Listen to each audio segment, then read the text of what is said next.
మీరు దేవుని ఆలయమై ఉన్నారని మీరు ఎరుగరా? దేవుని ఆలయాన్ని దెయ్యాలుగా చేసుకున్నావే. నీ హృదయమనే ఆలయంలో ఎవరున్నారు? నిండు హృదయంతో ప్రభువుని వెంబడించేవాడికి ఉంటే ఎవరికి చోట్లేదు అక్కడ.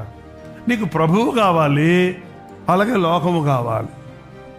ఎవడో ఒక శత్రువు నిన్ను ఏళ్తున్నాడు. ఎవరు ఏళ్తున్నాడు? చివరికి నిన్ను ఎవరు ఏళ్తున్నారు? ఎవడు చెప్పినట్టు వింటున్నావు నువ్వు? నీ బ్రతుకులో దేవుని వాక్యం చెప్పినట్టు వింటున్నావా? నీ ఆఫీసర్ చెప్పినట్టు, నీ మనసు చెప్పినట్టు, నీ ఇష్టం వచ్చినట్టు చేస్తున్నావా? ఆలోచించుకోండి, ఎంతమంది చెప్పగలరు? ముందు నీ శత్రువులను ఆక్యుపై చేసుకోవాలంటే నీ హృదయాన్ని పాడు చేస్తున్న పాపాలు పట్టుకోవాలి. గుంట నక్కలను పట్టుకోండి. కోపమా, అసూయ, ద్వేషమా, నిద్రమత్త, ధనాశ, లోకాశ, భయమా, పిరికితనమా, ఏది నిన్ను ఏళ్తుందో వాటిని ముందు సమరించి